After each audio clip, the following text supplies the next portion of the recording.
Hello, Warriors, and welcome back to the Shield Wall. Year 7, Season 2 has been revealed, and we're going to be going through the patch notes today.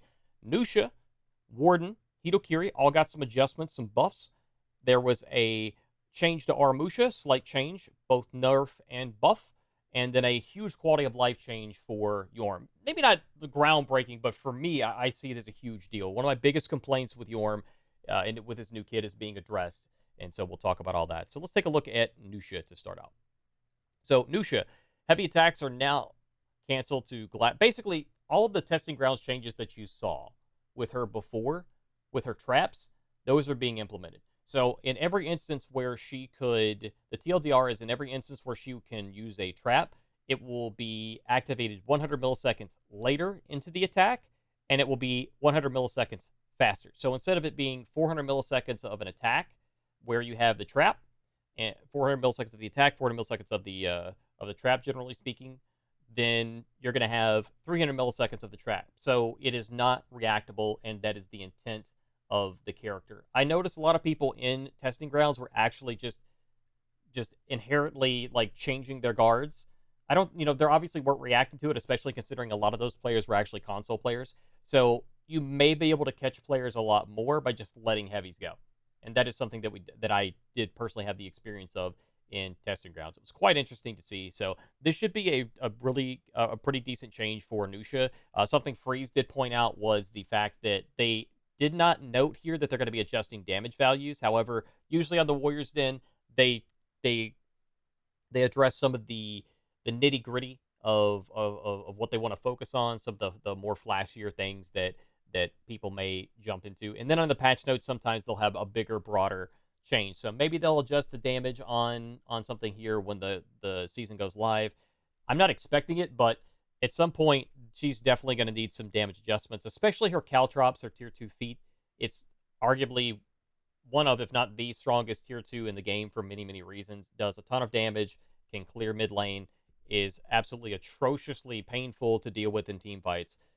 So we'll see what happens with that, but that's basically what the NUXIA changes. So heavy attacks now cancel to her trap at 500 milliseconds, up from 4.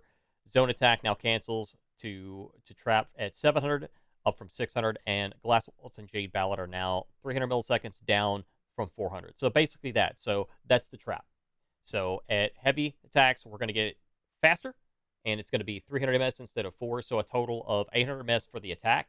And instead of it being 400 ms for the trap, which some players can react to, it'll be 300 ms, and it'll be later in the attack. So it'll be closer to the feint. It'll be closer to that situation where you're going to have to make that read on, okay, is this a heavy? Is this a feint? Is this a trap? And you got to make a read on it. So that's going to be good for NUXIA. Warden is getting the biggest changes out of all of these patches, and I'm going to tell you why. So Warden, as we just recently saw, is still being a decent or considered a good 1v1 hero for some of the top players in the world. In the Dual Frenzy tournament, both Blitz and Ranquist would use those as one of their preferred heroes to use. This is going to jump Warden up even further in the ranks of the meta, if you will, in terms of 1v1 viability and somewhat in the 4v4 viability. So what is happening with them? Side heavy finishers are now 800 milliseconds, so they're being sped up by 100. You've got side heavy finishers trajectory has been improved. JC noted that you're going to be able to external players better, and it's not going to, the hitbox is not exactly going to match the, I just realized I don't have music playing. The trajectory is not going to match exactly to the weapon.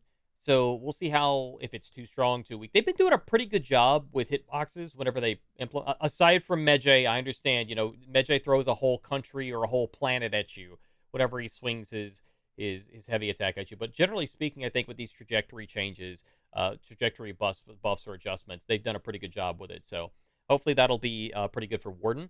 The downside is that, or the one thing to keep in mind is that these are unblockable finishers. So that's something to keep in mind. But I believe Yorms are also 800 milliseconds on all side finishers, and he's got the displacement on it. He just doesn't have the hitboxes of what. He's got some decent hitboxes, I suppose. We'll see if Warden has something close to Yorm or a little bit more. Shoulder Bash now comp chains into dodge, now chains into shoulder bash from 100 to 500 milliseconds into front dodge. Front dodge only, not side dodge. Now, why is this important? Because we no longer have a Legion kick variant effectively of like the of more bashes that we're seeing coming up in the testing grounds, and with Warden, they now have a more viable bash because it's not only going to be activated earlier in the dodge, you're going to have that tier 1, tier 2, and tier 3 charge that you can go through.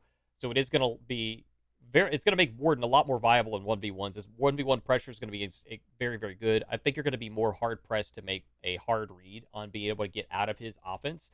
So we'll see just how much this pushes him further to the forefront of the 1v1 meta. I don't know how this is going to work with him in the 4v4s because more so that what Warden needs is maybe some better feat choices. Right now, the tier 4 is going to be the healing banner, which is not bad, and then catapult. Catapult can basically delete someone if you time properly with your teammates and can coordinate through voice chat to get a guard break. It's a pretty solid it's a pretty solid deal to deal with. However, and he's also got the morale booster. Well, I guess they're not terrible. They're not terrible. It's just that the fact that there's just so many better options, I think, in the meta right now. So you've got, so with Warden, where was he fit? It's not just feats. It's also team fighting and whatnot. And I don't think that he's not going to replace like a Tiandi, I would say, in terms of that. But maybe with his hitboxes, we'll see, because Tiandi doesn't have the greatest hitboxes. So we're going to move on to HITOKIRI. Now, this is where the community is probably going to give some pushback. I have fully imagined that full population in the first few days, we're going to hear something about HITOKIRI and heavy on red, even though it's not going to be heavy on red. No heavy on red. No, it's not heavy on red. Unga Bunga times. No. 500 milliseconds is the earliest that you're going to get hyper armor now on the uncharged strike. So that means you press heavy, you get hyper armor at 500 ms, which I believe is the same as Yorm's currently. So that just means if you can trade with Yorm, you can trade with HITOKIRI, the same as you would from neutral. So and that makes that a sort of a viable mix-up. Now, the opener attacks now have a minimum charge of 300 ms down from 4. So that is going to be something that's going to be interesting to look at. There's adjusted chain timings from the opener heavy and chained heavy attacks to be from 200 to 400 milliseconds down from 366 to 400. So there's going to be a wider window of being able to chain things. I think that is something that we really do need to have for more heroes. So I personally like this, and we'll see how this works for the chain links. Now, chain links being earlier and having a window means you have more of an opportunity to both delay your attacks, and additionally, because HITOKIRI can, charge, you have the additional opportunity to potentially mix up people even that much more. So HITOKIRI, I think, is going to be that much more of a pain for some players to deal with, because right now you have to make a hard read on basically getting out of their offense. Once they have you locked down there, the hit stun and whatnot, you're going to have to make a hard read on what they're going to do next to get out of their offense. So this is probably going to make that a little bit more difficult for players. So HITOKIRI is going to have a really strong kit for locking people down in a 1v1 scenario. Maybe somebody got caught out in the middle of nowhere and they're low or they're half health or something. Now you have to make a hard read on what's going on. And even, you really got to commit to those reads now because of the chain links and all that good stuff that's going to be improving the kit.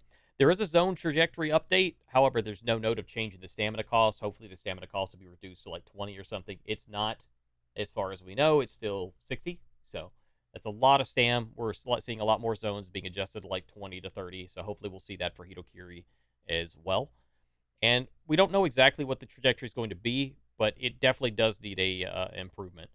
So that's a welcome change. And heavy openers now deal 22 damage down from 24. So we're seeing gradual changes on these heroes that have, different properties like displacement, hyper armor, and whatnot, slowly lower their opener damage more and more and more. So that's something that we're seeing.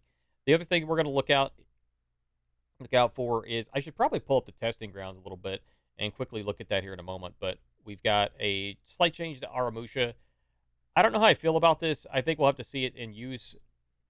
I think that ARAMUSHA is a hero that's already kind of using a lot of stamina as it is, and to cost 10 stamina, it does bring that blade blockade more in line with a lot of.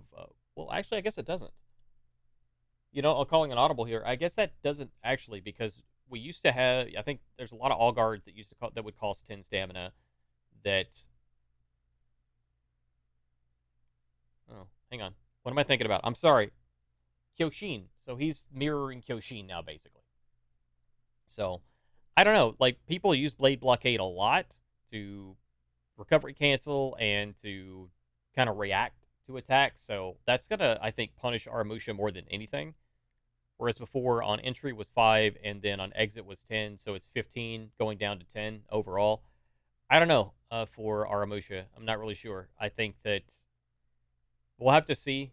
Maybe it won't be as bad as it seems, but he's already a little stamina hungry, so we'll see how that works out. Jormungandr gets a big change. Chain Zone can now be performed while out of lock. That was one of my biggest complaints with Yorm's new kit. So as a Yorm main, very happy about that. Very excited. That's great stuff. Let's briefly look at testing grounds, and I'm not going to look at all of it. I'm just going to talk about how there's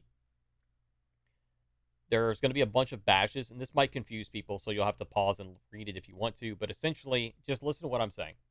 They're testing bash timing.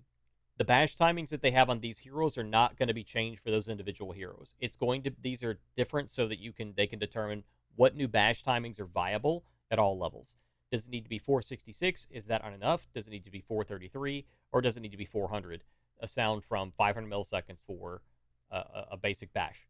So there are some exceptions, you know what I'm saying? But majority of bashes are 500 ms. So they want to see if as far as like the links. So that's what they want to know. Do we need to be at 433? Is that not enough? And I think JC believed that that feedback was 466 isn't quite enough.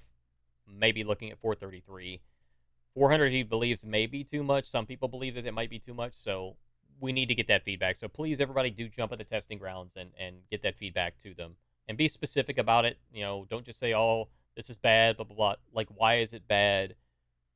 What is it about it that's bad? Like, specifically. Don't like, well, I hate it when do this. You know, like, Griffin just does nothing but bash. Like what exactly about that is frustrating? Is it something that you feel like because Griffin's bash a lot, you have, you believe that it's just too much with the rest of his kit? Is there too much pressure?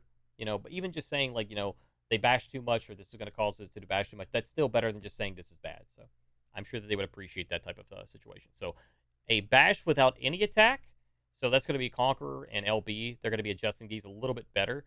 A Conqueror is dodge 4 bash. Earliest branching is now 300 ms from 100 ms. I'm not a big fan of nerfing bash links. Not really a big fan of that. And I hope that that's not the direction that they're going in for bash timings. If you lower the speed of the bashes, but then make them faster, I mean, and then you change the window where you can start your bash from neutral. I'm not a big fan of that. I'm not really into that too much. So I'm a big fan of having actual viable offense in general, and viable bash offense, at least in current state, is you want a 100 to 500 millisecond chain link for your bash, basically.